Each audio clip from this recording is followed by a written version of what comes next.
very much for joining. Yes. Okay.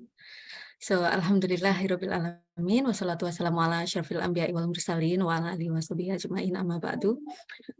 The Honorable, the Head of Master of English Education Program of Universitas Muhammadiyah Malang, Dr. S. Widodo, the Honorable, the lecturers of Master English Education Program, and also the speakers of today's webinar, as well as all the attendees. I'd like to extend a warm welcome, although from my place it's quite cold today. So warm welcome to everyone. Welcome to today's session of the Visiting Professor webinar organized by the Master of Education Program Universitas Muhammadiyah Malang. We have today's topic is the best practices in foreign language teaching for Gen Z. And with this, I think it's a very compelling and also very timely, much needed topic in nowadays multilingual and increasingly technologized world where we, the teachers, and also our students live in. So we need to acknowledge that. And we are very lucky today that we have a line of speakers who are experts in this field joining us for to share their expertise.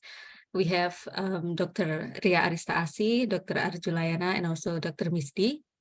For some reason, Dr. Iwan cannot join us today. And first of all, I'd like to invite the Head of Master of Education Program, Dr. S. Widodo, to formally open this agenda and give his opening speech. Please, Pak Estu. Yeah, thank you very much, Ibu Nina from Australia. Bismillahirrahmanirrahim. Assalamualaikum warahmatullahi wabarakatuh. Waalaikumsalam warahmatullahi wabarakatuh. Today we are very happy, because we have prominent speakers for this webinar. Ibu Ana or Ibu Dr. Arjulayana from Universitas Muhammadiyah Tangerang, and then Bapak Misdi from Universitas Swadaya Gunung Jati Cirebon. Also my colleague Ibu Ria Arista Asih. And of course, my special thanks go to Ibu Nina, who is in Australia this morning and become the moderator. Bapak Ibu, audience, ladies and gentlemen, our topic today is best practices in foreign language teaching for Z generation.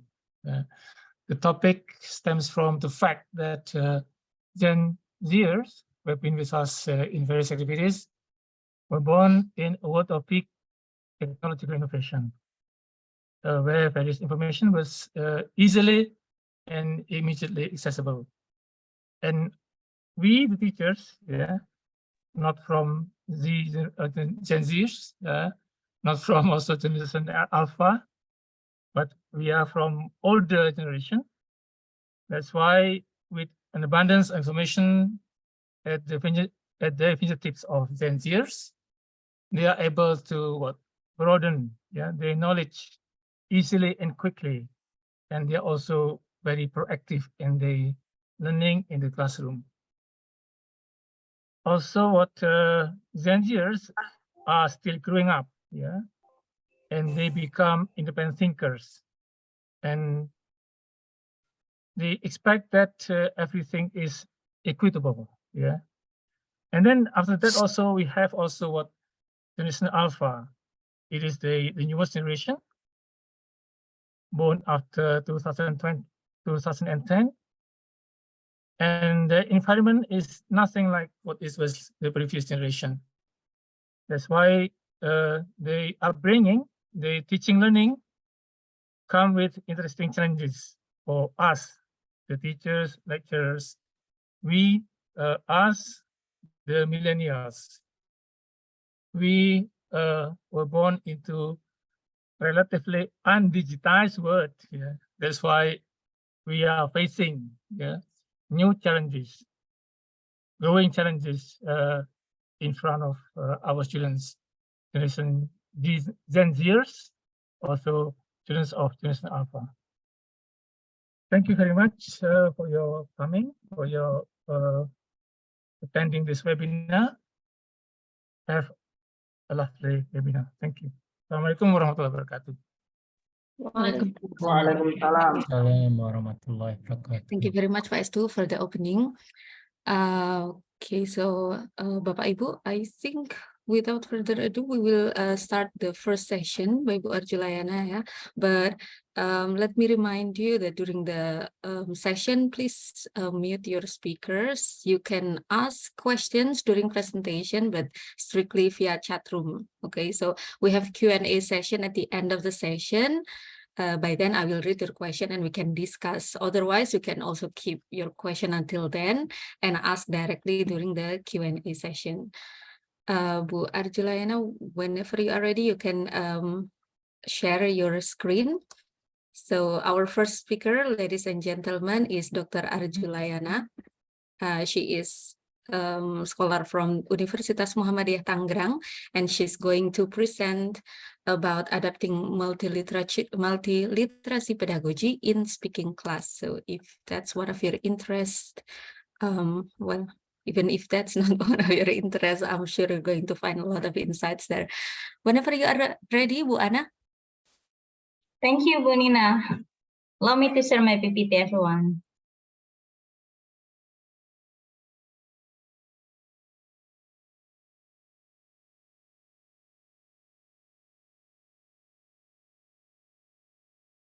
Sorry.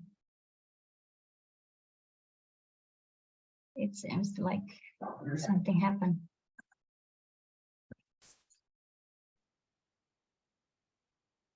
Oh.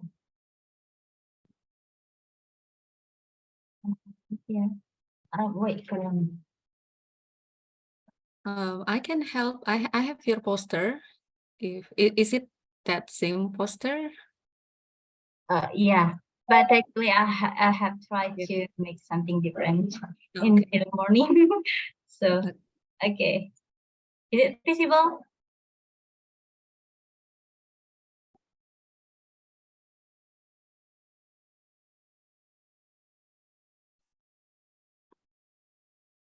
Thank you. Well, Assalamualaikum warahmatullahi wabarakatuh. Waalaikumsalam. Waalaikumsalam. Good morning, ladies and gentlemen. I'm not sure that there is a Professor Dr. Inaf here, but allow me to announce him. My honorable to Professor Dr. Hasanul Inam is a director of postgraduate University of Muhammadiyah Tangerang, and also my honorable to Dr. Estu Widodo Ampum as the head department of English department, Magister English Majors University of Muhammadiyah Tangerang. And our beloved moderators today, PhD candidate, Miss Nina Inayati. Are you living in Australia right now? Yes, I am, Bu Ana. Yes. Hopefully you can run your PhD smoothly. Look forward to welcome you and everyone here. Okay, thank you. And honorable all the speakers today's lectures from different universities and also all the participants. Well, my full name is Arjulayana, really short actually, but most people call me Anna. So just call me Anna because I believe that some of you maybe it's very hard to pronounce Arjulayana. And maybe some of people also think that Arjulayana is man, but unfortunately today our presenting here is women. Well, ladies and gentlemen, so today we're going to discuss about adapting multiliteracy pedagogy in speaking class. I believe that every single of you are presenting here, talking about speaking is not something hard, is it? Or easy? Hopefully it's middle. Well, speaking is something like riding a bicycle. If you would like to keep our speaking skills is able to be improved or become a good or at least better than before, so we have to be able to keep it balanced. How to keep it balanced? I just give the pictures about someone who are riding the bicycle. When he tried to keep moving his or cycling the bicycle to keep it balanced, so it should be moved from one side to another side. it's also speaking. If you would like to be able to keep our speaking up, so we have to drill and practice. Even maybe for us, some of us, it is very hard. But as a millennial generation, I believe that you have a lot of tools or something, an English club or place to practice your speaking here. So you can keep your balancing in improving your speaking. Well, actually, this is my research in the previous research, but it hasn't done yet. Now, I mean, it hasn't been published yet. As I know that in this millennial generation, we have a lot of things that we need to be improved. For example, creativity, analytic, critical thinking, and many others of literacy. So that is why I use multi-literacies. Multi-literacies here is something like multimodal communication. How could you be able to communicate with others? It could be through the pictures, videos, or pictures, moving pictures, or gesture, or any others. So it is multi-literacies communication. And can I ask you, everyone, what thing that you need to be improved in this era? Your speaking or your digital literacy? Your language skill or your digital literacy? Which one is going to be the first for you? Oh, good. What? Oh, very good. Well, I agree with this answer. So both of them, we have to be able to get it. We have to master our skills, soft skills, speaking actually here, and we have to be able to master our digital literacy. That is why I come here to propose the multi-literacies, because multi-literacies here is not only about traditional literacy, something like listening literacy, speaking literacy, reading literacy, writing literacy, but also digital literacy, academic literacy, institutional literacy, critical literacy. So that is multi-literacies here. I give a bowl of noodle over there, but there is, in the pictures, can you see? Inside of the bowl, there is many things that you could be able to consume, which is a lot of vitamin. So it is multi-literacies. You're going to know about the pictures. You're going to understand about the text. You're going to know how could you be able to use your critical thinking. How could you be able to communicate with others with foreign language, English. So it is multi-literacies.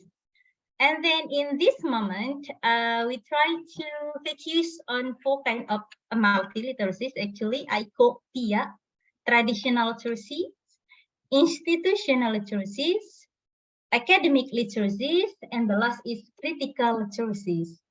Traditional literacies, I believe you have already understood what traditional literacies involved in. It's something like writing literacy. As a university student, focusing on master student, I believe you have many things to express your thought through your writing skill. So it's called traditional literacies. Reading literacies, listening literacies. When you try to communicate with your friends, with your partner, so you need to be able to improve your listening skill, not only through the videos or any others of academic moment. And also speaking literacies. How could you be able to communicate? As a millennial generation, we need to be able to improve our skill, especially in communication, because without any communication skill or communication capability, it is impossible for us to be able to contribute properly in this era, as many of diversities languages and also diversities of characters. Well, in the next literacies here is about institutional literacies. Well, everyone, institutional literacy here is about how could you be able to understand your institution, your campuses, your staff in your university. How could you be able to communicate, or if you have something to ask, you are going to ask some of your scores or any kinds of scripts of score, you need to be able to communicate with your staff in the university, or you have to be able to know who is your dean, who is your head department, who is your lecturers, who is teaching you listening skill and etc. So it is institutional literacy. Well, let me ask you, do you know who is your head department here?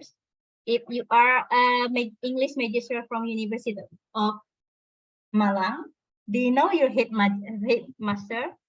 No, I mean head department.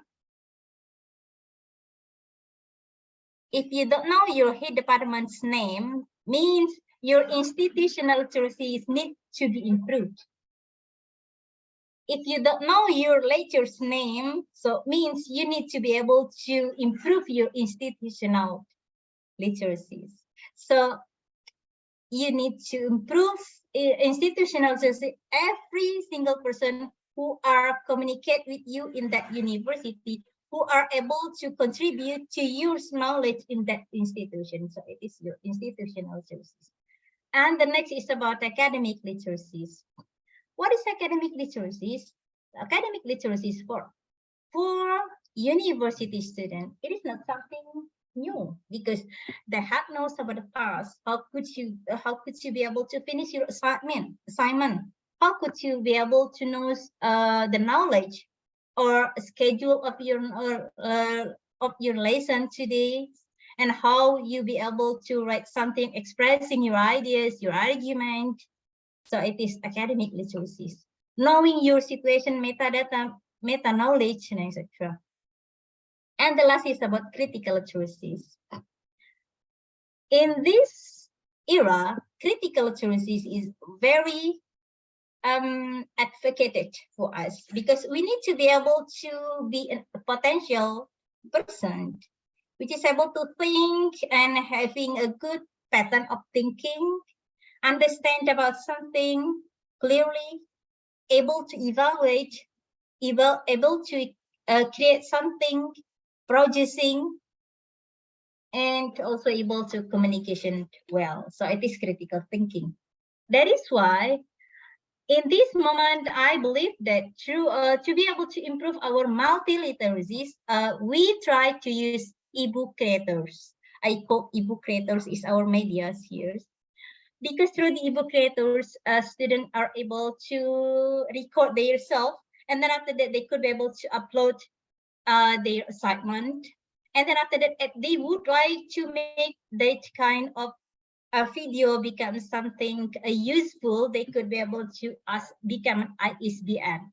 We call ISBN in Bahasa Indonesia. Well, allow me to, is it possible for me, Miss Nina, to share in different screen my ebook creators? Yes, I think so, Bu. Thank you.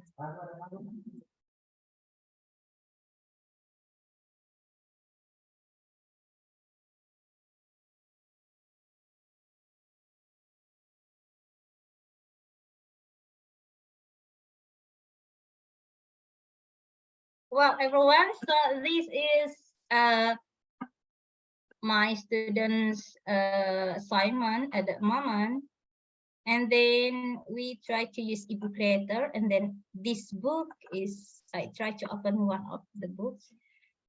So they need to be able to communicate with their friends, and then they try to record it. And then after that, they try to upload it in these ebook creators. So if you are going to listen the voice, you could be able to know it. So just click here. And then you're going to see the students practice their speaking skill.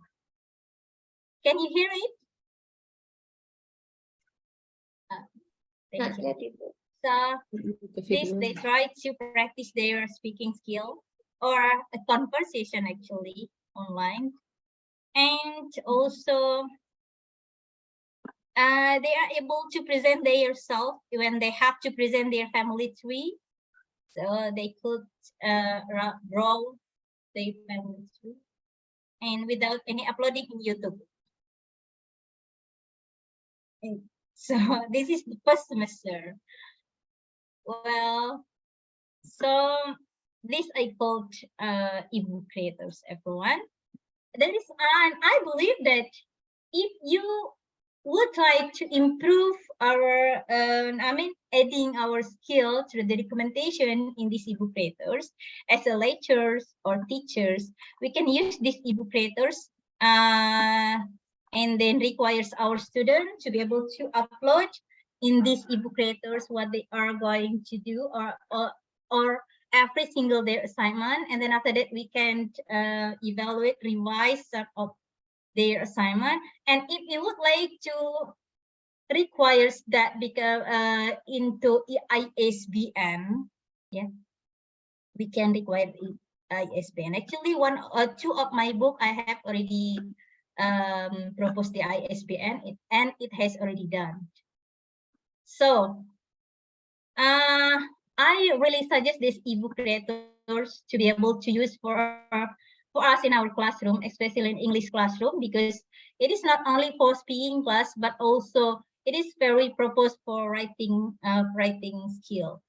Because in writing skill, they could be able to arrange or any kind of thing which is academic writing. They can write everything in that kind of ebook creators, and then after that we are as a teachers or as lecturers just try to revise or giving a feedback, and then they will revise. Then after that, if it is okay, we can propose to take the ISBN and become ebook for us and can be published free. Well, actually in this research, I try to use a research methodology because I take the sample from my classroom, from my English classrooms, especially in speaking class, from 2 classes, totally 64 samples, and they try to, sorry, my laptop is low bit, allow me to plug in first.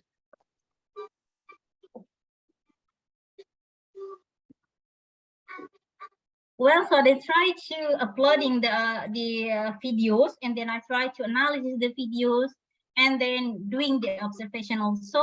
So based on those instruments, I try to analysis, and then I use 2 cycles process, and then from the 2 cycles process, I get it. The 4th cycle students are not really focused on learning virtually and collaboratively because the sound and voice are too up and down, and also they still feeling hard to adapt the multiliteracies through the ebook creators. So that is why in the first cycle it is quite hard for me to push them in contribute this class. They can use it, and then they prefer to discuss virtually. Unfortunately, it was very happy because they are able to see their performance through the ebook without any only upload through the YouTube, but they could be able to see the ebook also, and then their videos or recording become an ebook also. So the conclusion is, I really recommend these kinds of ebook creators application for our millennial generation, because as a millennial generation, I believe that you are a creative person and an innovative person. That is why I believe that you are not going to be stuck or getting an obstacle when you use these ebook creators, because ebook creator is very easy to be operated by you. So you're going to eat the burgers and then feeling very happy and enjoy with that one. But in the other side, you could be able to publish your skill, your books through the ebook creators. Well, I think enough. So thank you very much. Wassalamualaikum warahmatullahi wabarakatuh. Waalaikumsalam warahmatullahi wabarakatuh. Waalaikumsalam warahmatullahi wabarakatuh. Okay, thank you very much, Bu Ana. A very insightful presentation. Please a round of virtual applause, Bapak Ibu, if you can find that reaction in your Zoom. So, yeah, I completely agree, Bu Ana, that multiliteracy is really essential these days, yeah, especially in this increasingly digital world that we live in. Your presentation, I think, has highlighted the importance of various types of digital literacies and your specific suggestion with the ebook creator too, and how it impacts the teaching of speaking skills. And Bapak Ibu, ladies and gentlemen, if you have any question, again, I encourage you to write it in the chat box for our discussion later, or you can also save it for later during the Q&A session. And also, please, if possible, I also encourage you to activate your camera with a virtual background from the committee, yeah, just to highlight your online presence in this webinar. Now, without further ado, I think we can just go ahead to our second speaker, yeah. Our second speaker here, Bapak Ibu, is an esteemed academic from Universitas Swadaya Gunung Jati, Cirebon, Dr. Misdi, and he will talk about how classroom insights shape teaching pedagogy. And so again, I'd like to give the screen to Pak Misdi, please, whenever you are ready, Pak Misdi. Thank you very much, Ibu. Is my voice clear there, everyone? Yeah. Ibu? Yes, Pak. Okay, thank you. Well, before I'm making my presentations, I do apologize. I would like to, let me tell about my myself, yeah. My name is Pak Misdi, and I'm coming from Cirebon, Ibu, ya. Even I'm a Javanese, but I work in Universitas Swadaya Gunung Jati, Cirebon. And for this opportunity, I'd like to say thank you very much for the committee, the Honorable Principal of the Magister Pendidikan Bahasa Inggris, ya, Muhammadiyah Malang, especially Pak Estu Widodo, ya. Thank you for this really a great opportunity for me to share my critical incident from my classrooms, and also for all the respectful speakers and also colleagues and participants. Let me share screen if you want.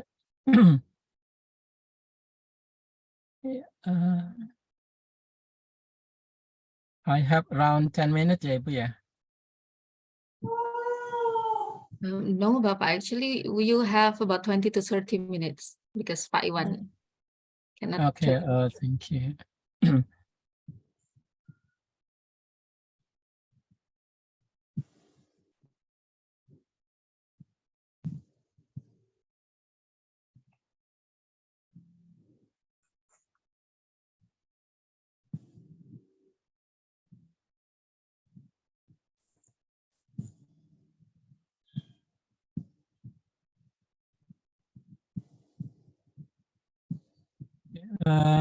Is it on the screen, Ibu?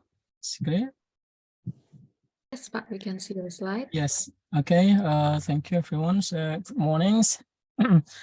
Well, today I would like to share my insightful experience from my classroom. Yeah. After having excellent presentation from Ibu Arjunalaya from University of Muhammadiyah, Tangerang. Yeah. This is about the best practices coming from my teaching reflection. Yeah. Yeah, I start from this one. I want to share this insights because it is important, I think, to have something, due to teaching philosophy. Yeah. I do believe everyone here as the teacher candidates or teachers or maybe lecturers in the university we have our own identity, or especially teaching philosophy. Why teaching philosophy for me is very interesting to explore, because teaching philosophy can impact our perception to the students, and also the perception of how I'm teaching itself. Yeah, and I do believe Ibu and Bapak also feel that your teaching philosophy, your teaching identity or teacher identity will affect our choices regarding to the interaction strategy or the interaction method or any kind of approaches we have in the classroom. Yeah, I want, what is it? Everyone can write in the chat. What is your teaching philosophy? How you see what is teaching to you? This is important to have a discussion. Yeah, later on after my presentation. Maybe we have different teaching philosophy here. So everyone, please, would you please write on your chat? Yeah, what teaching according to you? Yeah, and I will tell you all about my teaching philosophy right now.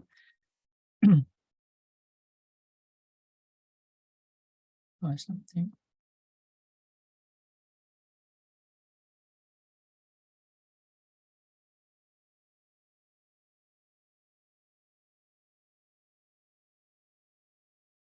Yeah. First of all, this is the overall content of my presentation. So first of all, I want to say, just because I was teaching and you are not learning, a bad practice in my previous teaching practices. And then teaching English to millennials, tasks and project-based learning as empowering instruction, students and self-reflection as critical incidents. And then the last, teaching philosophy. This is my teaching philosophy, from teaching to learning, from teaching to researching, and from curriculum follower to curriculum designer. This is what happening in my life during my life experience in teaching in university settings here. So first of all, as what already been discussed earlier in Ibu Dr. Arjunalaya, that we are living right now in the era of eruptives. Yeah, everything connected, yeah, flipped, and then mobiles based. So the world moves so fast right now. So as when I teach my students about the teaching methodologies, about research, about writing, academic writings, material development, and so on, I make a reflection here that the world is so fast. Sometimes I felt that my students move very faster than what I did in the classroom, what I made my preparations before moving to my classroom. I felt, oh, my students are full skill. They're skillful in managing their work. Yeah, sometimes, oh, my students perform very well in their writings. Then when I, try to investigate, why did you have, or how you wrote so beautiful, then my student will try to discuss how they improve this writing skill.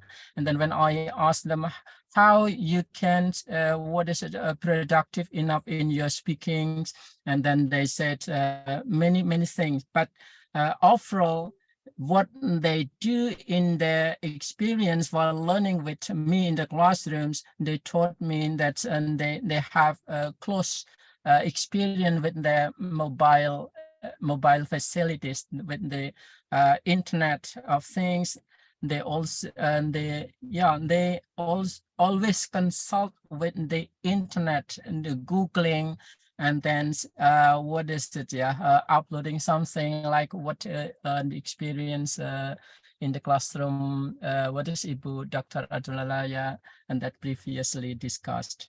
So students' characteristics in this era of the what is this internet, in the very vast technology, students are not focused too much in the classroom. This is my experience. They move from this one to another one, very dynamic. They only paid attention to what I'm teaching or I'm speaking in the classroom less than take, for example, less than 20 minutes. So from this ones, I try to make some adaptations. I try to make some innovation in my teaching. So from my bad practice in the TEFL, maybe 5 or 10 years ago, I tried to make I used to be master in the classroom. I am the actor. Then I have to I have to be perfect in the classroom. My speakings, my writings, my punctuations, everything must be perfect.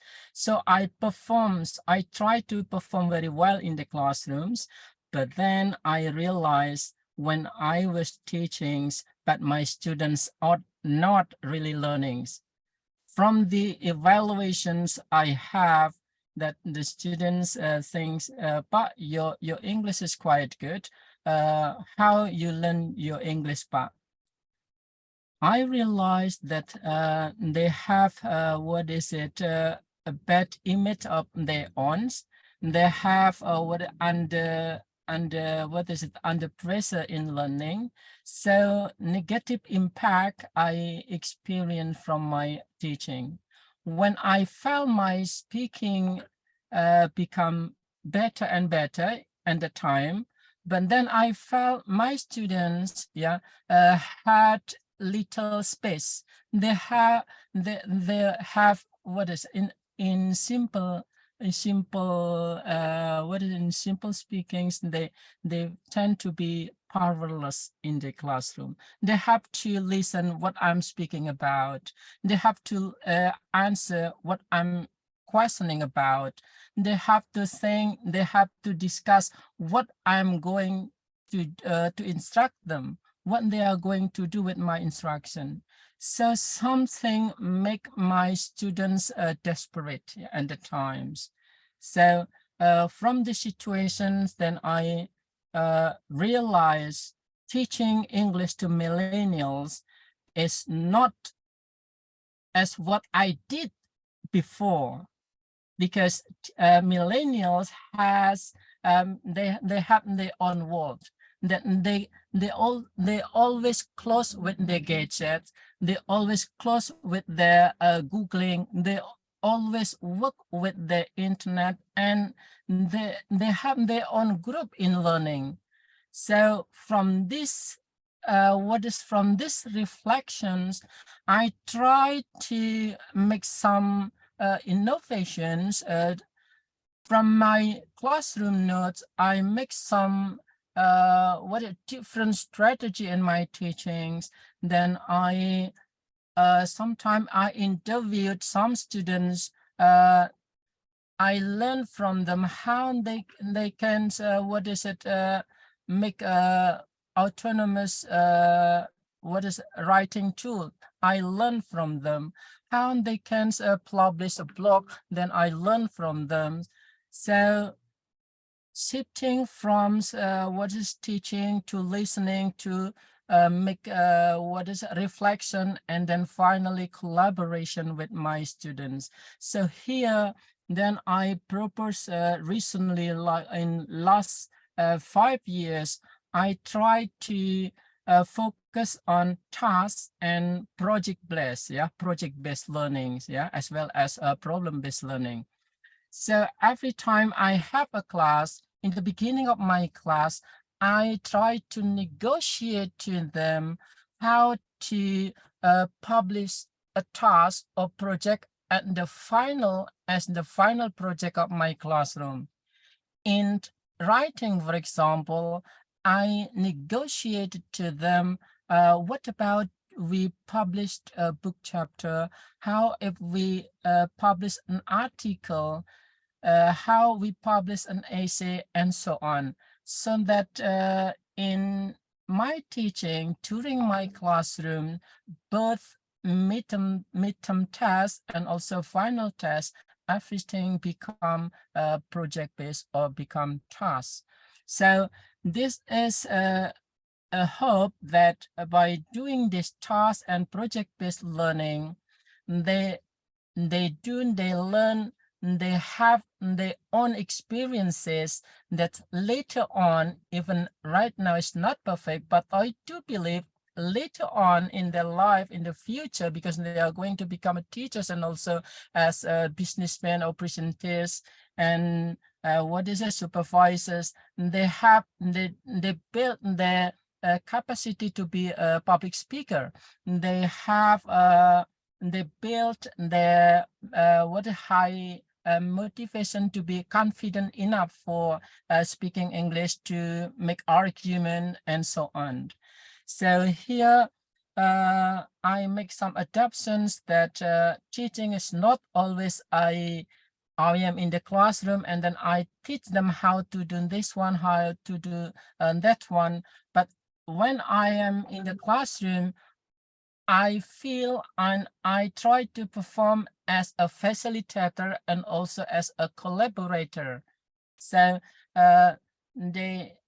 in the beginning of the lesson, we try to make a target of each group, and then they have to discuss, we discuss, and then finally we try to set up some procedures how to complete the task, and finally how to assess what is the task on the project itself. So here I invite my students not only to participate, but also involve or engagement in our term. So here you can see here I have published YouTube mediated instructions, and that's this force my students, force my class to be autonomous learners, that they can discuss in my Edmodo, because I used Edmodo to facilitate live discussions, borderless, timeless, and they can engage everywhere. And then there's also, I try to publish the discussion in the classrooms here. And what is it? So from here, from my practices, I always make some, gradually I felt getting, sangat puas, or yes, this is I am now. I'm not teaching. My job is not teaching, but my job is how to try to discuss, to establish what they are going to achieve in the classroom during the lessons in the classroom. Of course, everything's based on the curriculum provided by the Prodi. Why project-based?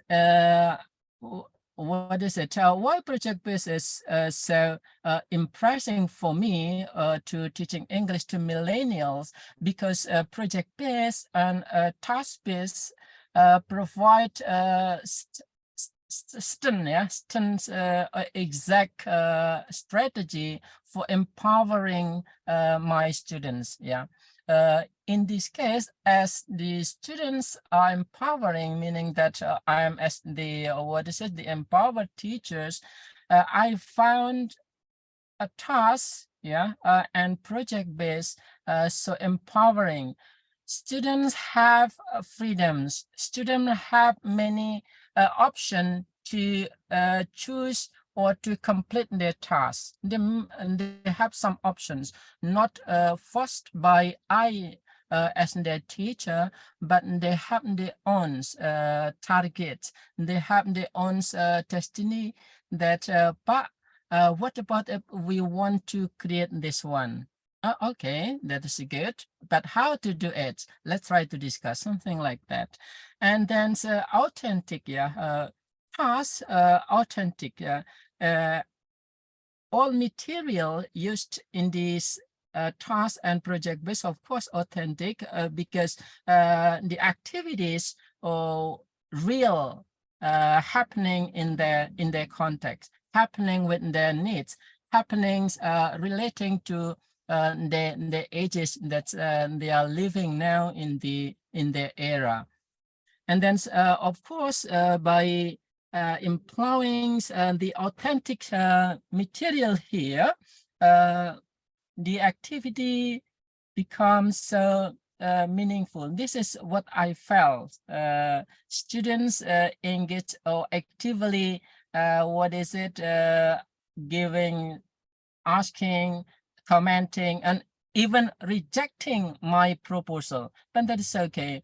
And of course, because this is project-based and problem-based, collaborative learnings, which is need for their future practice here.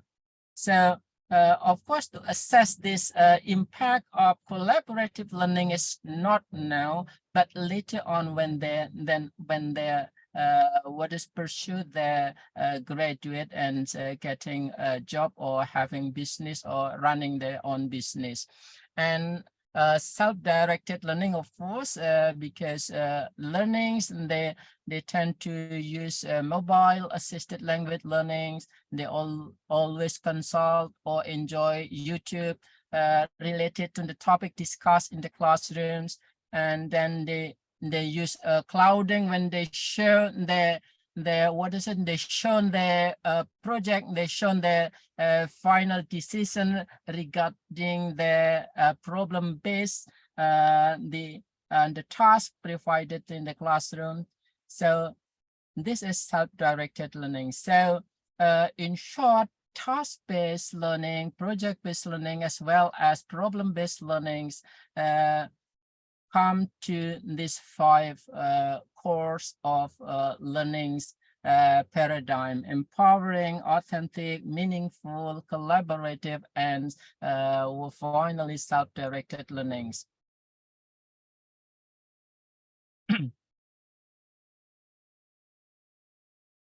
And this is what I did, the transformation of my teaching from the bad practice, and now become good practice for me. And this is how I I make some and I always do this in my classroom.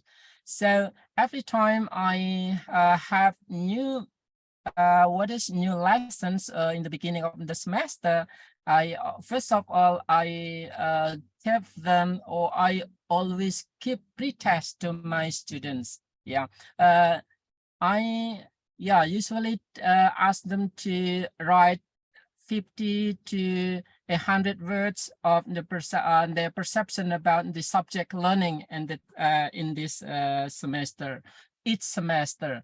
How their perceptions, how their previous voice, previous experience.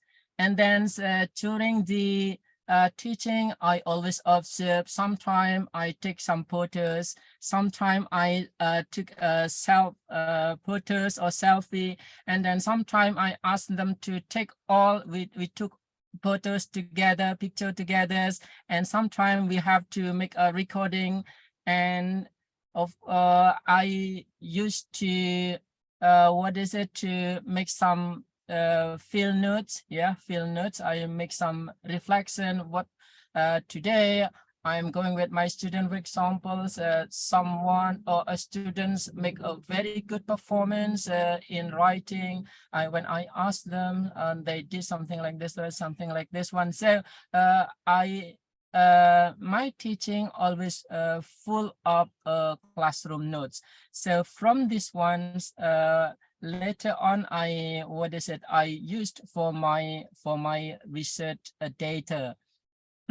And then after the end of the semester, I use a post test. This is some what is easy, what is it, not a great post test, but sometimes I invite 2 or 3 of them to make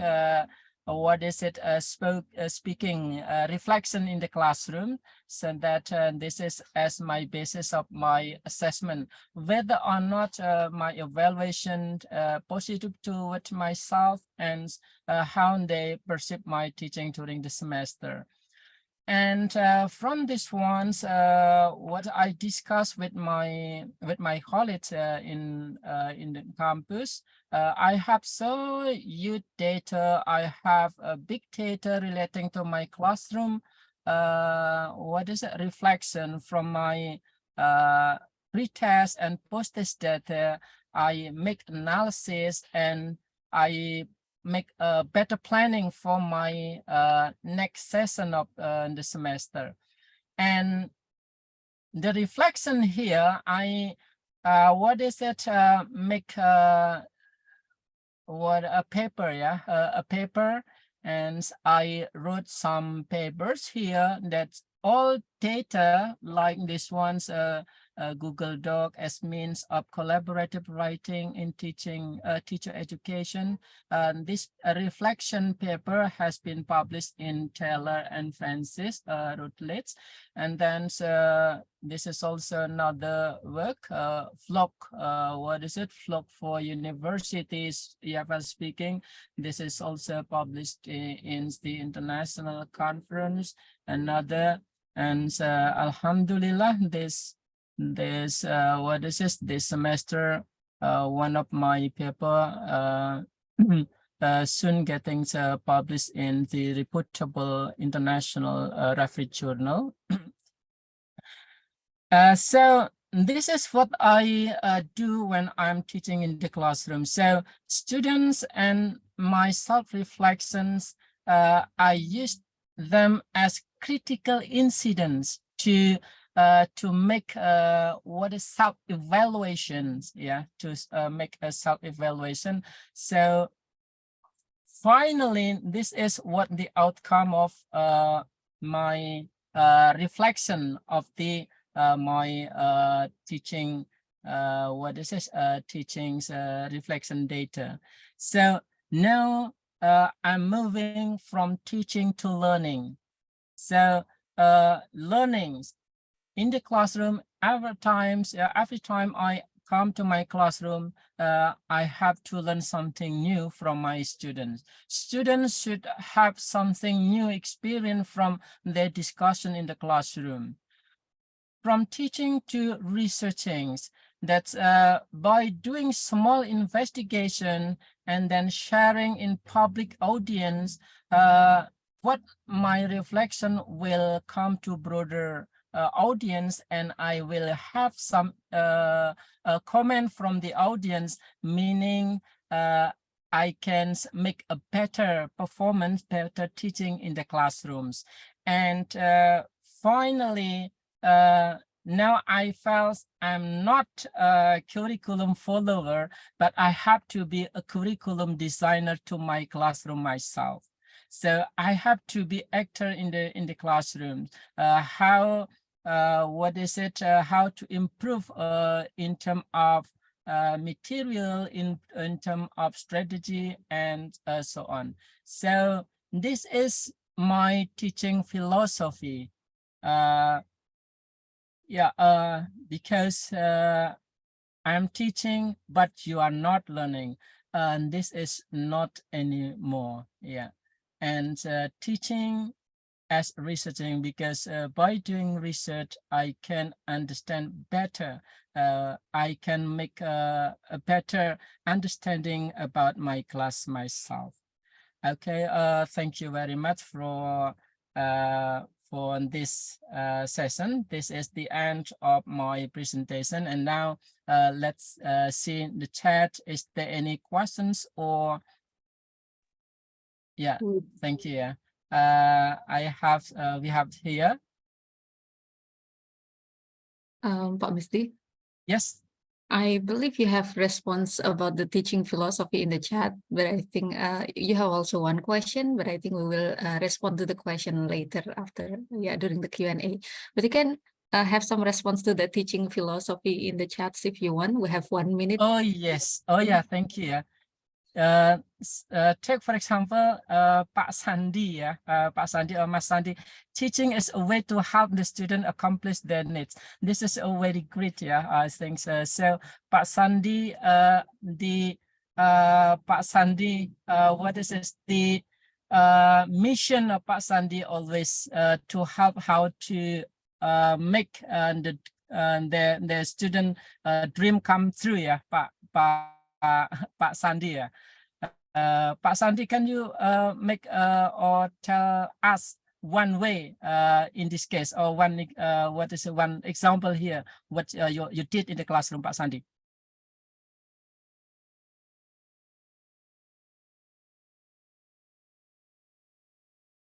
Oh, maybe Pak Sandi is not here. And then teaching is worship and devotion. Every time Pak Surya here wrote teaching is worship. Pak Surya, can you share what worship here means? Hello, Pak Surya. Yes. Yes. Hello, Chef. Yes, please. What I want to learn here. Teaching is worship. Can you tell us what is it, Pak Surya? How you perform your philosophy here in the classroom? Okay. I mean, because of teaching, we have option to give our knowledge. Hello? Yes, we are listening, Pak. We are listening. Hello? Yes, Chef. Yes, we are listening, Pak. Go on, Pak. Go on, Pak. Yes. So you have to what is give your knowledge, and then so what is? Okay. I mean, I'm sorry. In here, our connection internet is a problem. Okay, but we get the point, Pak. Thank you, Pak. Okay. So teaching is giving the knowledge to the student. Yeah, this is Yes. what I did at the first at the first steps, and now I I tell with myself that giving knowledge is for me is not relevant anymore. But this is our teaching philosophy. Each teacher has or his or her own teaching philosophy, and to go to the same direction or to the same the target with the different strategy. But this is very good. Thank you, Pak. Okay, this is Ibu Halimatus Sa'diah teaching some kind of adventure. Oh, Ibu Sa'diah. Yes, Ibu. I'm sorry, I think the time is up. Maybe you can. Okay, thank you, Ibu. Thank you. Thank you.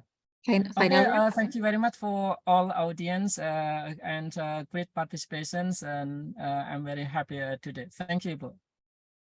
Thank you very much, Pak Misdi. Very interactive, very insightful. Maybe a round of applause for Pak Misdi, ladies and gentlemen. Virtual applause. Okay. So one of the key messages that I learned from Pak Misdi's presentation, among many, is that just because we teach doesn't mean that our students learn. So I think we need to highlight that and make sure that we we help our students learn. And one of the best practices that Pak Misdi offered in this presentation is the task and project-based teaching and learning, which can be used to improve our teaching practice. And also we learned from the presentation that it claims to be empowering, authentic, meaningful, and also affording collaboration and self-directedness. Very insightful talk. Thank you very much, Pak Misdi. We have a question at the Q&A, but we will go back to the question later at the Q&A section.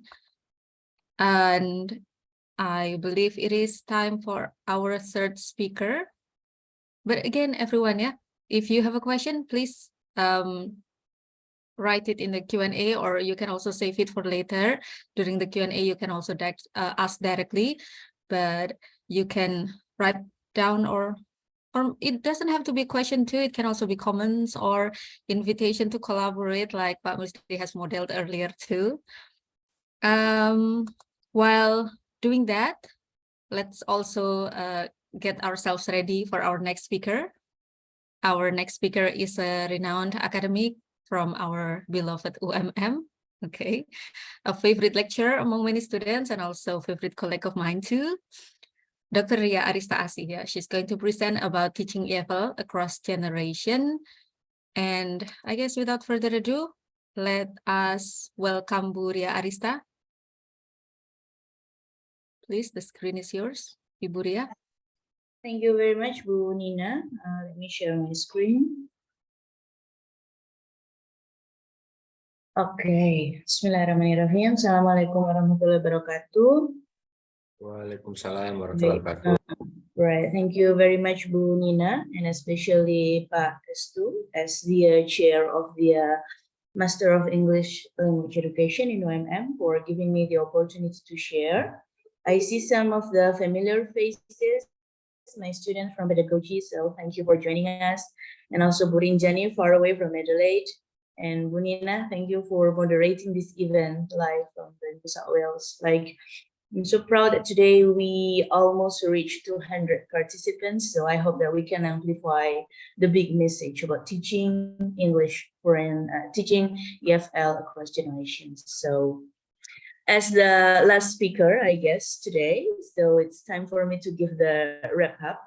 So Bu Anna already gave model a very insightful project with her students.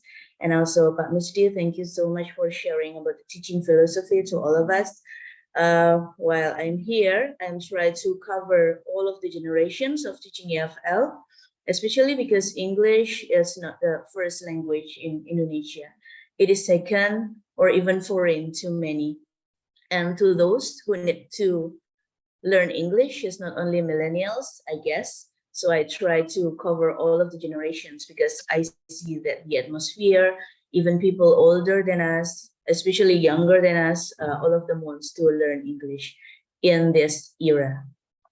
So I will start the presentation by giving a broad understanding on why teaching EFL across generations is important, and it needs a different approach to each generation, because they need teaching adjustment according to their needs and their learning objective. So across generations, they have different needs, they have different objectives, and we are, as a teacher, we have to be able to cater to what they want. And there are various techniques that was also covered by the previous speakers, the project-based learning, the research, the conventional classroom teaching, games, and everything. They all can be used to optimize the effectiveness of English learning for different generations. So, well, actually, up to today, 2023, we have already almost 6 generations with us, but I will cover 5 generations for today. So what is the first? Is the baby boomers. Are there any boomers here? You can raise your hand. To those who was born between 1946 to 1964. Well, actually, before baby boomers, we have the silent generation. To those who was born before 1945, they are the silent generation.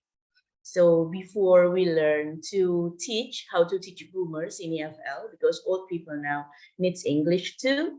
Some of them having a lot of money today, so they can go abroad and they can enjoy their retirement days. Maybe they want to go to another country and they need to learn English. So we have to first understand the characteristics of these baby boomers, because they are ambitious and they are work-centric and they need peer recognitions. So among the old generation, baby boomers was born quite competitive because they are the result of the World War First and the Second. And there were lots of people come to the world together with them, around like maybe 8 to 13, even 20 children in the family. So they're quite competitive. And they are hard workers, and they tend to keep working although they have passed their retirement days. So in teaching these baby boomers, at first, you need to do the verbal instructions because they will understand if you look them in the eye, and you have to be very patient with this demography because English is quite new, especially to the boomers in Indonesia. But we have to give a round of applause to these boomers because they are long life learners. They have outlived, we can say, the 5 generations until today. And they keep learning new things about the technology, the language, the people working now. And you can imagine like they have been living since 1946 until 2023. So you have to do the verbal instruction. Little by little, you can do the translation while you teach English to them. So you have to translate like word per word. They are very convenient with the face-to-face communications because they are not very familiar with the technology. You better teach them in a conventional manner in a classroom. And you don't need to teach the whole grammar. You cannot use any project-based assignments, anything that you know today, because they only learn what they need. Maybe you can just teach them about their daily conversation, and then you have to be together with them and then to go with them with their practice. Maybe they just need a simple conversation like how to do some openings when you meet new people, and how to bargain when they go to the other countries, and then how to find a hotel, direction, pretty much basic things like that. And to the baby boomers, if we really need to show that there is new technology today, we have to change our way to tell them how the technology is introduced, because they're quite, we can't say afraid, but skeptical about the technology. So we cannot just teach them like open this browser and then click this, click that. You have to really go through them, like open your laptop and then you see an icon there. You can click on that, and maybe they will need a manual, like step by step, how to reach some websites or how to reach some learning platforms. So, but they are eager to learn because they are hard worker and they're very competitive. And you have to praise them a lot because they really appreciate recognition from their peers. 2 don'ts: you don't tell them, like keep telling in a rush with a very fast pace of speaking. You have to show. It's pretty much like when you teach BIPA to the foreigners. So rather beside translation, you can also just show the stuffs, like this is the clock, this is the ruler, you call this a table, things like that. You just need to really show them what it is. And do not do the overexposure of technology because that will make them burn out. Sometimes they will do attrition for learning. So all of these strategies, I try to really avoid the word tips and tricks, because tricks means like you are manipulating something. So it's like learning strategies, learning ways. You can read it directly. It is the research by Hoyler and Kyoka and also Puspita Sariarkol. It's quite new, it's 2020. Right, so for the baby boomers, this is what we do when we teach them the EFF. And the second is the Generation X. I believe that some of us here are the Generation X. This is practically my parents. They were born between 1965 to 1980. You can see the picture there. Our lines of politicians, the people who are now holding the important positions, they are the Generation X, the children of the baby boomers. Sometimes people say that the Generation X is the forgotten generation because people usually jump from the baby boomers to the millennials. Like Generation X is blended between those 2 generations. So their characteristics are, they are the traditionalists to progressivists, so they're the transition, but they have better working life balance than the boomers. Boomers are quite hard worker, like I said. Even after they retire, they try to find something new to keep working on, while the Generation X try to, they work hard for the sake of their future generations. That's what they do. While the baby boomers try to survive, the Generation X thinks like, I have enough for myself and then I will give more to my children. That's the characteristic of the Generation X. So they're quite understanding with the technology. So in teaching them, you can do the transition to technology. You don't need to walk them by the hand, just like with the boomers. They're quite familiar with the WhatsApp, with the Facebook, with the thing that they can access today. But you need to give them assistantship and adjustment. So let's take, for example, when you want to learn reading, we are very familiar with skimming, scanning, and then finding topic or focus. With the Generation X, because they're quite familiar with that, you can try to teach them how to differentiate hoaxes from facts, things like that. So while they are familiar with the technology, you have to assist them how to get the right information from the technology. And do not give assignments to the Generation X because they're not very fond of that. Like they just want to work and then go home, keep the work-life balance, and they likely, if you give them assignments, if they're not attending school, they will not likely do that because so you have to be together with them to learn with them, and do not show any negative attitude. Like they will need feedback, they will need a recognition, but you don't show a face or like even a little smirk or something. Like you have to really praise the Generation X because they have tried very hard to to give a good life to their upbringing. So you can learn more about how to teach Generation X from Booknos et al. And also Earlich. So that's pretty much what you have to do when you teach English to the Generation X. And sometimes they have been exposed from their grandchildren, the Generation Alpha. They speak English a lot, so they can understand quite like about 50% of ability in English. They can understand simple command, simple words, they can do that. Especially when your Generation X is an academic, practically they are the passive users of English. Maybe they can understand some journals or some readings, but to produce, to speak, or to write, maybe they quite hesitate on that, but you just need to give the assistantship and adjustment for them. Okay. Now we come to my generation, millennials. So, well, actually, this is quite shocking that the youngest millennials today is 24 years old, while the oldest, like me, is almost reaching 40. So the Generation Y, aka millennials, those who were born between 1981 to 1999. So they are joining the professional now, they are graduating from the university. Some of them are embarking on the postgraduate. So they are the generation of the full transition. They are the simmering workforce. This is the result of the baby boomer. Like they have been giving birth to so many people that the workforce now become very limited. All of the people from the millennials, they have to kind of rush and they have to be competitive because there are more people in the world than the previous, but they experience the full transition. They know what a gramophone is, they know what a CD is, what a cassette is, but they also know they are the witness of the born generation of the internet.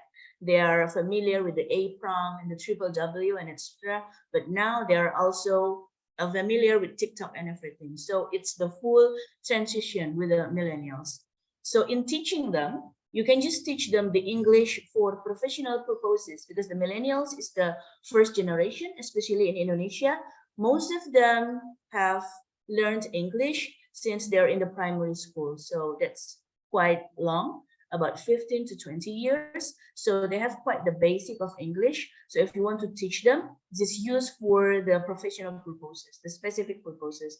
They will need the English for the company presentation, how to make PowerPoint slides, things like that. And they are the proficient users of technology.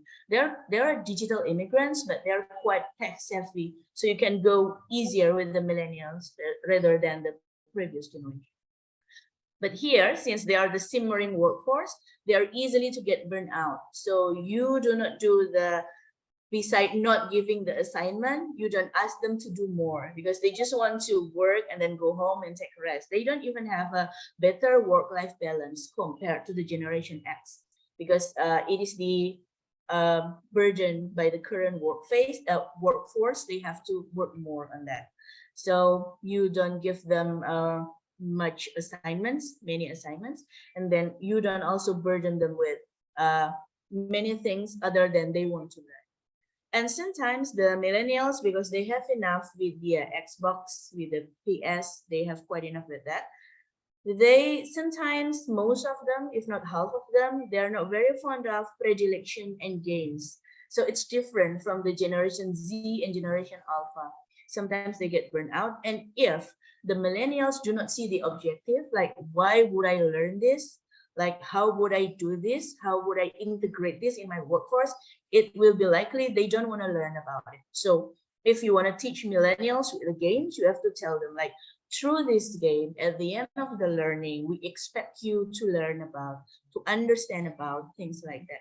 So if you just give them games without any without any objectives, they will be likely hesitant to do that. So you have to be quite communicative with the millennials, like you work together with them and then you say, like, I will teach you this so you can do that, because they want to see the results of their objective with them. All of these do's and don'ts are based on the research by Chowdhury and Reza. Chowdhury is a quite renowned scholar from the Monash University. Like he has been working a lot with the Indonesian people. And he said that this is a global phenomenon of the generation all over the world.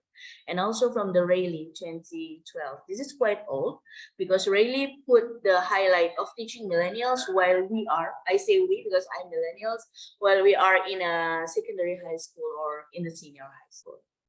Okay, now let's move on to the fourth generation. Here is the Generation Z. This is, I'm quite sure this is what I mean now, teaching to students in their days today. You can see the picture, the typical of our university students today, like their faces are glued to the phone. They cannot leave the phone. So people are so called them with the iGen, centennials. So it's not millennials anymore. They known to be fair and compassionate. So they are the digital native. So they use the technology a lot, especially the smartphones and the social media.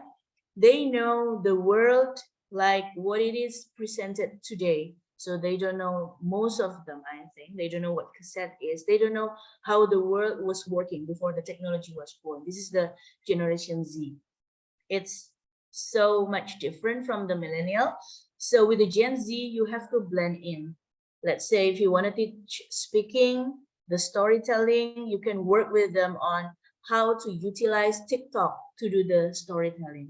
And especially we have to work very hard with the Gen Z because their 2 years or not even the 3 years of schooling were already interrupted by the COVID. So they are the generation of learning loss, the cognitive, the everything. So they quite disadvantaged on that, but they learn something new. They learn technology better than us. They have learning loss in some aspects, but in the aspects of technology, they also improve a lot. They like skill-based teaching.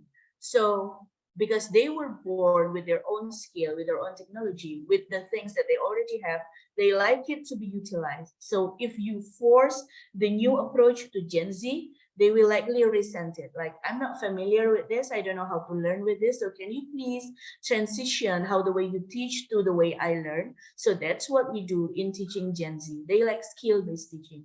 They can make contents. They can do social media. They are very good in taking the aesthetic videos. So we have to make use on that in teaching them. We have to adapt to their daily life. So we have to be aware on the language transformation because they are quite proficient users of English. They can switch between language easily. And we have to be very aware that sometimes they blend the language and we have to strictly tell them that this is wrong and that one is right. They even can blend things like honestly with jujur in Bahasa Indonesia, like you heard a lot about this now, like jujurly, honestly, which is things like that. So That's a pretty confident and very good use of English, but you have to be strict with Gen Z, because if we do not do that, that will diminish the meaning of English themselves. And it's not even only the phenomenon in Indonesia, even in abroad, they introduce new words like bestie, queens, things like that. And they're pretty much borderless, and you have to be really strict in the grammar, because now they use he, she, they even use them. They have ZEM for the non-binary people. They're very aware on that. And we as a teacher, we cannot leave it like that, or even strictly tell them like, no, you cannot do that. We have to blend with them and give them understanding. Like, this is how we usually do it in the previous era, just to make you learn English effectively, and you can speak it fairly, academically. Like, you cannot keep using that word when you are doing presentation or doing that at school. Again, you do not give them overloaded assignments. They have hobbies. They like to go to cafes, and they can do assignment in a coffee shop.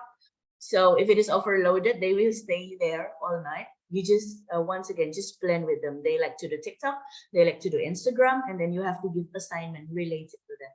And even for listening, now they can do it independently. Like, you can just send them the audio to the WhatsApp group, and then ask them to listen, and then ask them to do the tally marks. In Indonesia, we call it turus, the tally marks.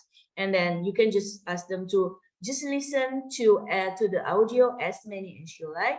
You can repeat it as many as you need, but every time you finish listening, you can just give one tally mark. And then after that, we can check like, how many times do you need to repeat the audio? Some people will say, I need 5, sir.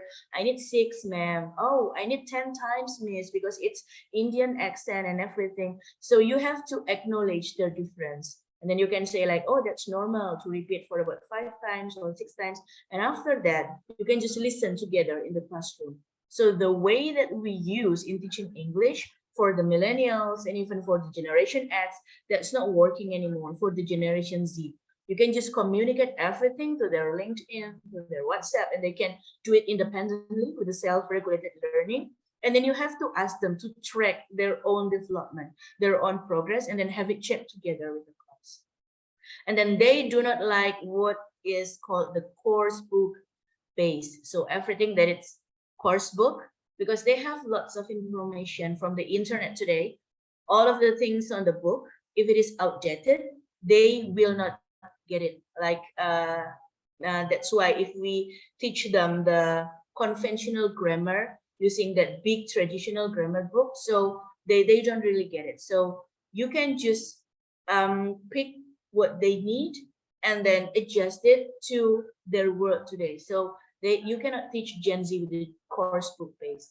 So that's based on Demir and Sanes. That's quite new, 2021, and Harmanto 2013. Harmanto already like predict what happened in the next year. Now it's the present generation today. It's our children and the grandchildren of the Generation X, and the grandchildren of the baby boomers is the Generation Alpha. They were born after 2010. Well, actually, if every generation is counted by 10 years, this is 2023. We actually already have the Generation Beta, the sister, the youngest brother and sibling of Generation Alpha. But people also say that we cannot really say that today's generation is Generation Beta. We can just say that that is the Generation Alpha chapter 2. They call things like that. It's no longer millennials, no longer digital native. They call it tech thumbs. So the thumbs is born with the technology. They have been exposed to the technology even when they're in their mother's womb, because the parents, the millennials generation, already familiar with the technology. So the Generation Alpha is the tech thumbs. They play, they interact, and they learn differently. They're quite outspoken. They're very brave. They can pose unthinkable questions in the classroom that sometimes we cannot answer. But the generation Alpha is lucky because they have older generation like millennials and also Gen Z that is quite aware of the danger of the overexposure of the technology. So if we can see in the social media today, in lots of journals and research today, that lots of people say like too much exposed to the technology will lead to the danger of this and that. So the generation Alpha is encouraged to spend more time outdoors. So they have to pretty much relate what they have learned outdoor with the tech terms that they were born with. People also say that the generation Alpha is the empowered generations. They like experiments, cooperative learning, and problem solving. So you cannot just tell them giving face-to-face communication or only show them that by the video. No, they want a real life experiments in front of their face. That's the generation Alpha. And they want space for our own choices. We have to redefine respect for generation Alpha. They were taught to say no. They were taught the private and personal boundaries. So they want space for their own choices. Like you cannot ask generation Alpha to, you have to wear the blue t-shirt today. No, they will likely go mad over that. You have to give them choices like, would you like to put on the blue t-shirt or the yellow t-shirt today? Because they were very well informed about that. And we have to again understand on their needs because they are toddlers. Like the older generation Alphas, like 6th or the 5th grade of primary school now, you don't limit their creativity. Sometimes they will go over the moon, like they will do something unthinkable, something very different from the teachers. We cannot limit their creativity, but we can limit their boundaries. As I said, that they're very, they ask for respect, they redefine respect, then we can put it back to them. If you do that to the other people, they respect you. And you can, the generation Alpha ask question a lot. You can ask the question back to them to test their critical thinking. And that's how they will reason better with what you teach. You don't over-regulate them also, and you don't confine to, sorry, that's boundaries, not boundaries. So actually with the generation Alpha, you have to be their friends. So the scholars, your 7, Karadenis, also Ziadinov and Siliers, they want us to be the friend of generation Alpha in the hope that we can have better adults in the next 10 or 15 years. That is with the improved characteristic from the Gen X or even the millennials. So that is the generation Alpha today. For the further reading, here you can see the games in the teaching of English. I already put that at the beginning. And also teaching English as an international language identity. So we have to come to an understanding that English now is no longer belong to the native speaker, especially if we talk about the word native, that will be misunderstood with the indigenous, with the origins. So now people have come to the term of WE, the world Englishes. So the biggest number of speakers of English is no longer Western people. They are the Chinese people, the Indian people, the Malaysian people, Indonesian people. So we have to be familiar with many accents. So that's how we teach English today, to the especially the generation Alpha, to the and also to the generation Z, because most of them are speaking English with a different accent. And also you can also read this for a further reading. It's the Afro-Caribbean educators' experience with English across Caribbean and the US context. So English now belongs to everyone, belongs to everybody, and we have to embrace the difference that we have to get ready to understand the different accents in learning English and also with the different generation. So let me pick this there. So 1, 2, 3, 4, 5. Actually, we already have 5 generations today. 7 with a silent generation that was born before 1945, and I'm not covering them. And also the generation Beta, the younger siblings of the generation Alpha. Right. Okay. Thank you very much for the attention today, and thank you for giving me the opportunity. Now I give it back to Miss Nina. Thank you very much, Miss Nina. Thank you, Buria. Everyone, please a big round of applause for Buria. Very, very informative and I'd say intriguing presentation about teaching across generations. Yeah. So I learned a lot, especially about the characteristics of each generation. And I also learned a lot about myself during the presentation, because as I listened to Buria's presentation, I found myself asking, am I like that? Oh, really? Oh, I see. You see this kind of things? I'm sure it's not only me. And yeah, I think these are all very relevant to us to consider when teaching English to students, yeah, by considering the profile of and the characteristics of each generation to help us navigate our way in teaching and get the best outcome possible.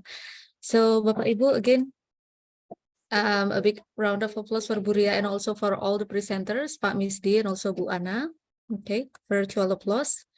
Thank you very much for all our amazing presenters today. Thank you for sharing your research and also your expertise to us. And now it's time for the Q&A session, question and answer. So if you have question, please raise your hand and we can give you the opportunity. Later you can unmute yourself when it's your turn. But we can start with a question in Q&A box. I believe I saw 2 questions, but oh yeah, it's moved in the answered one. The first question, I believe it's for Pak Misdi, yeah? So how about if there are any students that are really difficult to follow rules in collaborative learning? So what are we supposed to do with them? What do you think? Well, it can be for Pak Misdi, you can start, but Bu Ana and also Buria can also chip in later on, yeah. Please, Pak Misdi. Okay, thank you. This is an interesting question, yeah.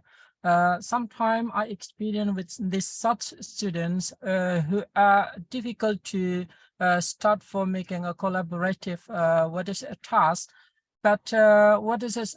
The problem is not the difficulties itself, but it tends to be more takes more time, because I do believe that the students gradually will involve in the projects. The difference is only on the duration. When the fast learner, good learners maybe can complete the collaborations faster, but the this is come to be slow language learners, and they need more steps in providing step-by-step instruction. I think just be patient, Ibu. I do believe Ibu or Bapak will be successful in providing or supporting technical facilities to this slow language learners. I do believe in that. Thank you, Pak Misdi. So it's about the different pace in learning, yeah, and we need to cater for all of that. So some learners are slow, some are faster, and yeah, patience is the key. We have some raised hand there. Miss Herli, would you like to unmute yourself and ask questions?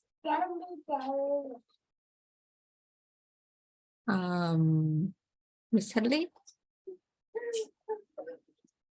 Hello everyone, Okay. Assalamualaikum. So very nice to see you in a different situation, in a different occasion, but at the same time. So I have 2 questions actually. Okay, it seems like my Wi-Fi is not really good, but I'm trying my best. Okay, but if I couldn't hear your voice, so I will stop my video. Okay, so there are 2 questions for Buria. Can you hear my voice clearly? Yes, we can, Bu. Yes, go ahead. Okay, so I have 2 questions for Buria. Number 1 is there any prediction when the generation alpha ends? That is the first one, because earlier I saw that from your slides, from your PDF, I saw that each and every generation seems like 10 years ahead, or even the first one is like 20 or 30 years length. And then for the second question is it possible and have a good impact when we apply our teaching method from the previous generation to the next generation? It's not skipping the middle generation, but the previous one if I'm not mistaken, the before the alpha, it was generation something. I forgot our French generation after us, after our era. We're at the same age, right? So yeah, I mean, after our generation, is it still possible, and does it have a good impact for the alpha generation? So those are my two questions. Thank you for the time. Have a nice day. Assalamualaikum. Waalaikumsalam. Thank you, Ms. Herli. I think we can just go ahead and respond to that, Buria. Right, just directly answer. Thank you very much, Yep. Ms. Hadley. Right, she was the instructor in LC years ago with Bunina too. Right, thank you for the question. So the first question, the prediction when generation alpha ends. So that's quite debatable. Some people say that the generation alpha will end at 2020. Like whoever born after 2020 will be called generation beta, because they're quite familiar. They were born into the era of artificial intelligence, and they're quite disruptive with the COVID. So what characterized them is it's very different with the generation alpha. But some people also say, like, let's wait until 2025 or 2030. And then after that, we can call them generation beta, because between this 20 years span, it's not much different.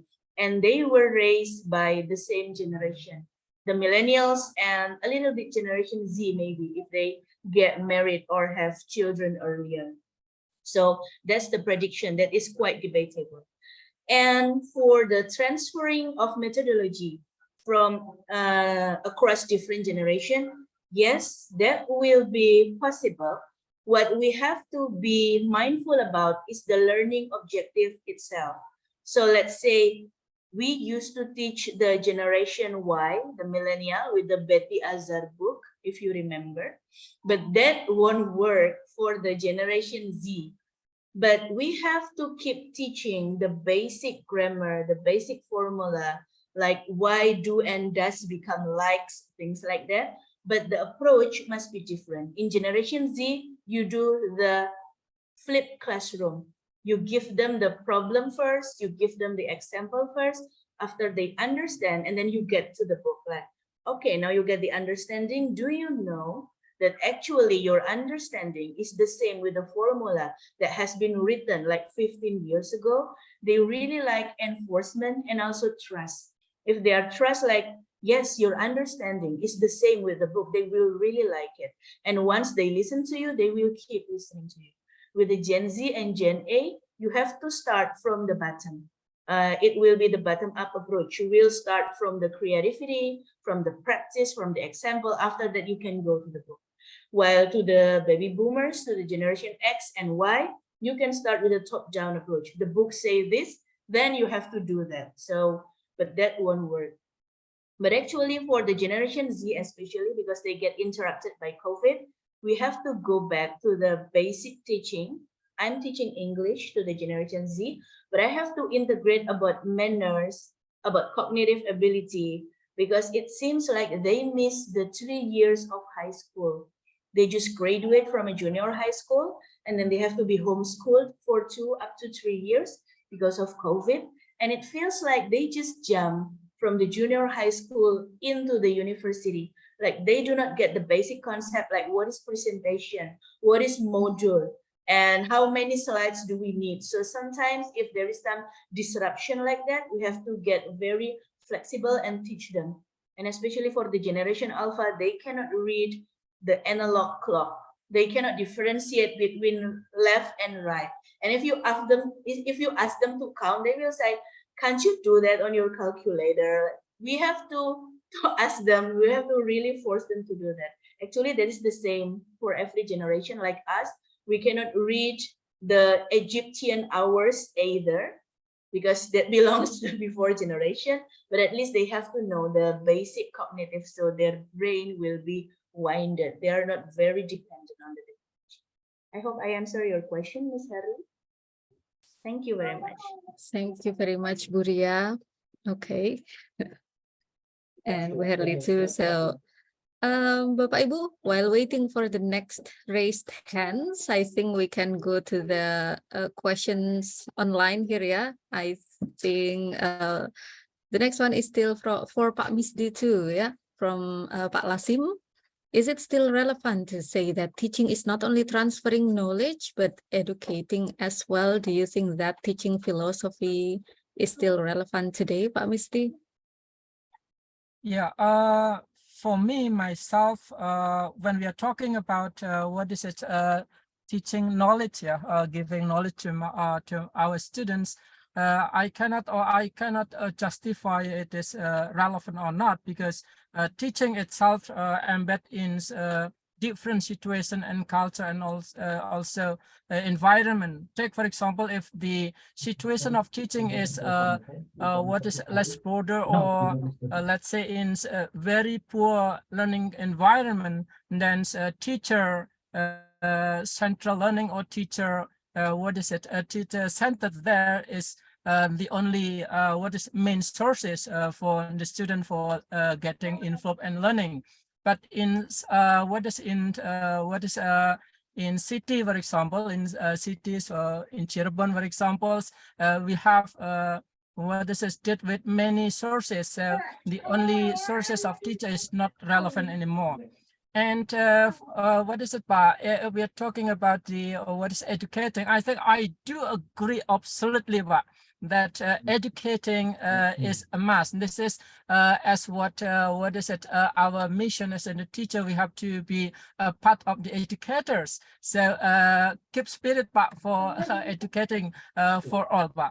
Yeah, that is Ibu Nina. Thank you, Pak Musti. I agree. Yeah, so educating, well, cannot be what is it?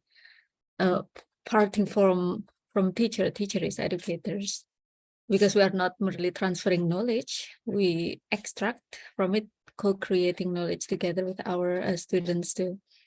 So thank Exactly. you.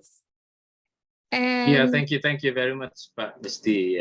Thanks a lot for your insightful explanations for my questions there. Thank you very much. Yeah, I do agree with you, Pak Musti, that educating is a must. Yeah, not only transferring knowledge, but also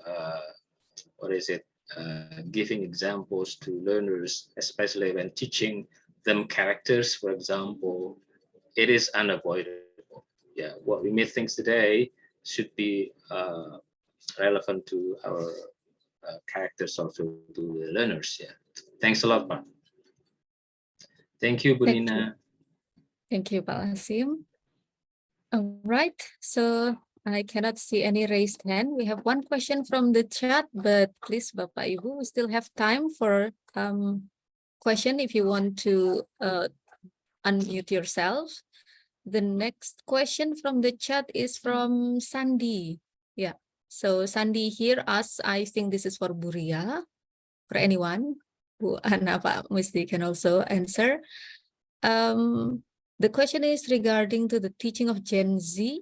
A lot of young teachers have a close age gap with Gen Z, and students can't really control the class because of the close age gap between the teacher and the student. So how do we overcome the noisy class condition, for example, or the students who do not seem to respect their teacher? So respect in quotation mark.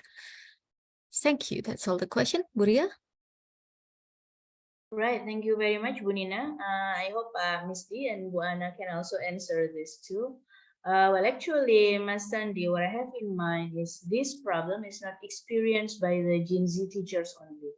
I bet everyone who were novice teachers, like who have been teaching for less than 8 years, will also experience this. Because when I was first becoming an English instructor in UMM, back in 2010, I was only 25 years old, and it's very hard for me to control the class. The only way I can do is to play the video, play a movie, and then ask them to make questions based on the movie, things like that. While now I'm getting older, it's like 13 years later, it's easier for me to gain respect from the students. So I think this is not only because of the Gen Z or millennial or Gen Alpha. That's the problem of every novice teachers. So what I suggest you to do is to get to their attention. Start your class with the ice breaking. And the first, maybe you can identify what they like. Do they like games? Do they like movies? Do they like TikTok? Because watching movies is not working with Gen Z anymore. I've tried once. Once you play video, they will start opening their phones, and they didn't pay attention to the movie anyway. It's different from the characteristic of the students that I was teaching in 2010. So you have to identify what they like. You can do the ice breaking, or maybe you can start with a simple question like, everyone love food. You can ask them like, what did you have for breakfast today? And get them to like you, get their attention. Or if that doesn't work, make them working in a group. Like, so respect will be gained over the days or week, I guess. But what the most important first is to make them working, to make them understand what you are teaching them. If they can understand, eventually they will respect you. Maybe Pak Misty and Bu Ana, more experienced than me, will have a better strategies for that. Okay, Right. I try, Bu. I try, yeah. This is talking about how to deal with the what is it? What if Pak Sandi here, yeah, control the classroom, yeah. But I have to, what is it, to underline here is to control. What control means here? When the control is to stop students being active in the classrooms, I think I myself, I will not do that, but rather I will try to provide some facilities how they can very talkative in this to that such situations. But control here, if control here regard to the what is teaching strategy, because I often wrote control learning, teacher control learning and teacher what is centered learning. Then teacher control learning in the classroom is still relevant for today. And what is it, Ibu? If we are talking about respect to the teacher in teaching, yeah, and for the second term here, respect here, quotations here, does it relate to cultural bonded, or does it relate to respect, how to respect our teacher here? For the generation of Z, of course, they have low, low exposure of being respectful students.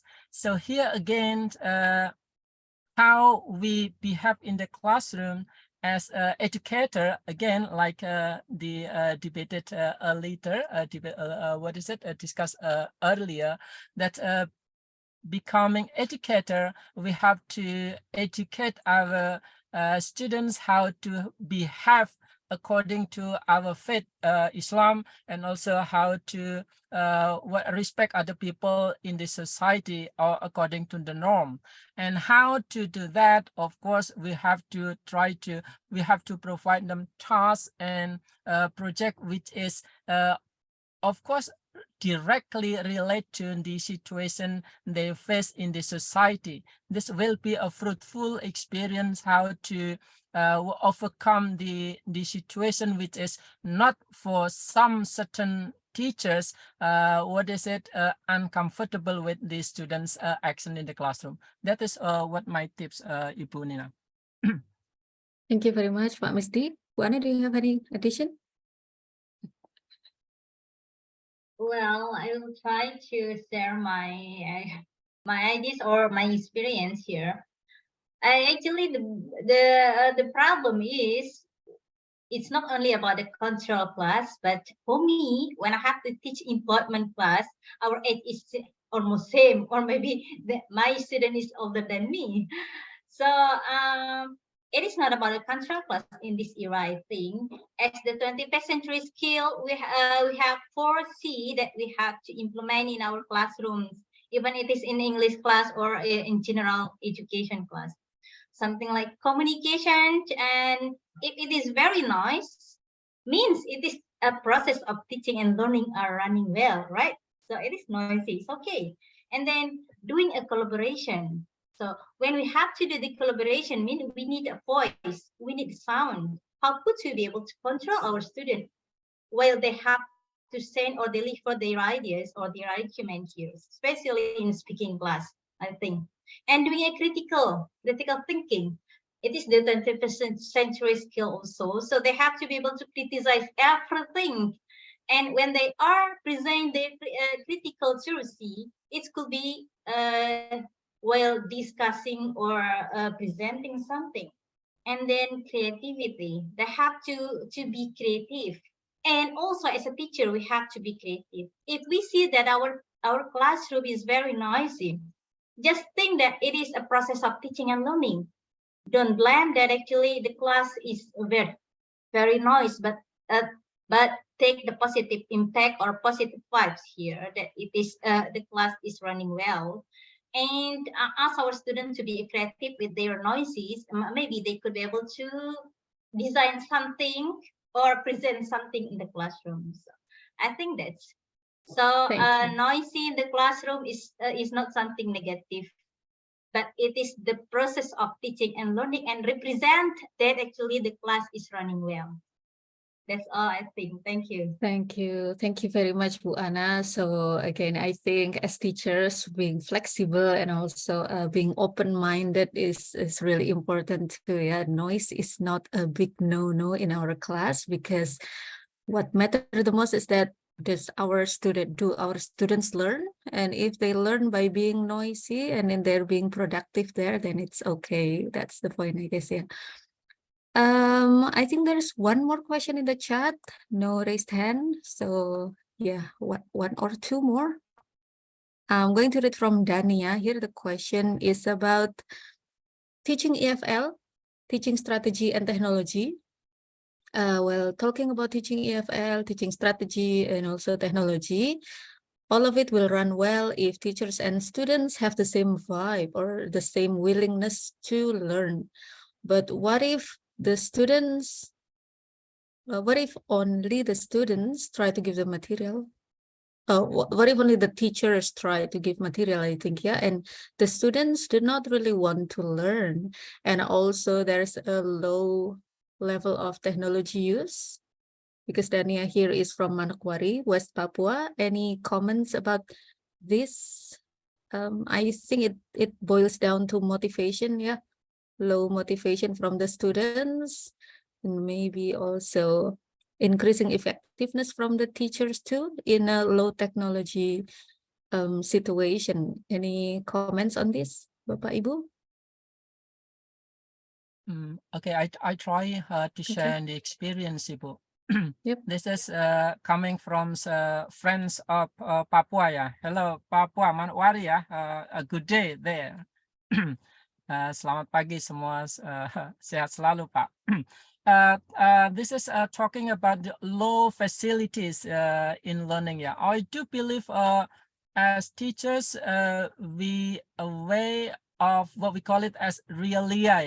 Yeah. So technology, natural technology, like what is it? There is a small shopping center, or what is it? We call it as small shop, maybe in the kampung or in the village, or maybe our children's or students have their own playing tool, so that we can use as realia, I think. So what we can do for making fun and experience for performing tasks and a project is try to discuss and make small project like performance, yeah, role play performance. I think so it will be powerful for provide them learning experience which is meaningful for them. I did that project in madrasah in the times in or SMA. So at the end of the semester, we invite our our parents of the students to watch to enjoy the performance of the drama created or performed by the students. So using a very simple tool to learn English after school will make them have a better performance in their speaking and also in their writing. This is a small project, but then have psychological big impact for either for parents and also for the students. This is best practice coming from madrasah Ibu. Bapak in Ibu ya, Ananda Ramdania in Papua. So once again, let's try to create a small project to activate students collaboration in English learning. Small but big impact for all. This is will be everlasting experience, memorable for their during their life. I do believe in that. Thank you. Thank you, Pak Misdi. We have 1 minute, but we have some raised hands there at the last minute, but I think we can take only one. Yeah, we can go with Laude Zainal, I guess. Thank you very much, Bu. Okay, do you hear my voice? Yes. Okay, thank you very much. Thank you for all the speakers. It was very insightful for all of us, I think, today. And my questions are related to Pak Misdi maybe and also Buria, presenting about technologies and also teaching across generation. And my question would be, as we know that millennials or probably Gen Z are exposed with technologies and especially AI today. As I just know Pak Misdi presenting about the picture of ChatGPT. And as a teacher, Yes. I'm really concerned about this and how to negotiate like tasks or homework with the student, especially for the homework of writing. So how to tackle this problem. Thank you very much. Okay. Thank you. Yep. So, Yes. Pak Misdi or Buria? Okay. Okay. This is it happened in my classrooms, Mas. So one of my students did academic writings, and then went, you see, because the teacher have to be aware too using a technology. So once we found something interesting from the students, then we have to directly expose to the classroom. Well, everyone, now let's check out what's happening to one of you. His writing is very good, but let's try to check it from the Turnitin, for example, yeah, a plagiarism checker. Then when we test, we evaluate, wow, so no plagiarism detected there, but be careful. There is another function, another feature of Turnitin, for example, in the bottom top, 100% copied from AI. So what does it mean? Cheating at all. So I do not punish that students, but I drive them. Okay, what we are going to do now? What is your understanding about what you are copying? Then try to write with your own words. And that is so as the teacher, we have to be a support too, compatible with the technology too. When as the teachers we are not compatible with the technology, then our students will cheating for us. That is Ibu, thank you. That is Mas Ode channel, yeah. My Thank you very experience. much. Final response maybe, Buria? Yeah, I think that's the same with Pak Misdi. I have no other addition. Or maybe I want to address, there is one question in Q&A, if it is allowed, because it's quite tricky and it's the problem of everyone. So it's to encourage younger generation to read more, because they cannot read longer caption, because even reading caption is tiring for them. So well, actually there are two things that I always doing. First, just provide them with one small paragraph, not more than 6 or 7 lines, but make it very intriguing. Make them to question and make them to think more about it, like things that they really be curious about. And then if they want to know more, and then they should consult longer paragraph or even a book that usually works. So it's like a teaser, like a book recension, things like that. And the second, I will always tell them the analog of the original rendang and mie goreng rendang. It's like, I don't need to read a book, man. Everything is already in the internet. Well, it's like, there is original rendang. It's very delicious and everything, but you can keep consuming mie goreng rendang forever. The original one will be richer and it will be more insightful. It will have more information. And if you give the analog like that, they will understand, oh yeah, I still need to read book. Like everything on the internet is already in the travel kit. It's already compressed and they cut all of the information.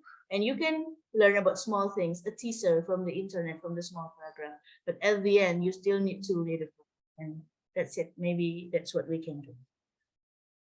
Thank you very much, Bu Ria, Pak Misdi, and all the presenters and all the audience for the questions. I think we really need to call it a day because the time is up. Again, yeah, we have a very interactive, interesting discussion today. Thank you very much for all the questions. And also, sorry, we cannot address all of them, yeah. But to wrap up the summary for today's session, I think the best practices for teaching and learning from today's discussion is the first one is acknowledging multiliteracies, yeah. And also from Pak Misdi, we learn about the effectiveness of task and also project-based learning. And also from Bu Ria, we learn about understanding and also how to acknowledge different characteristics of generations, Gen Z and also other generations in our teaching and learning. So again, I guess to close, Bapak Ibu, please a big round of applause for our speakers, for our amazing speakers again. And Alhamdulillah, yeah, we have now finished all the discussion series. Thank you very much for all the speakers today for their very insightful presentations and also wonderful audience for your active participation during the discussion. I'm sure we all learned something from today's webinar, and please be in tune for our next series of visiting lecture webinar by Master of Education Program of UMM. Let us now close this agenda by saying Hamdalah together. Alhamdulillahirrahmanirrahim. Terima kasih. Terima kasih Pak Thank you. In the next webinar, Bapak Ibu ya. Assalamualaikum warahmatullahi wabarakatuh. Waalaikumsalam warahmatullahi wabarakatuh. Thank you. Warahmatullahi wabarakatuh. Thank you.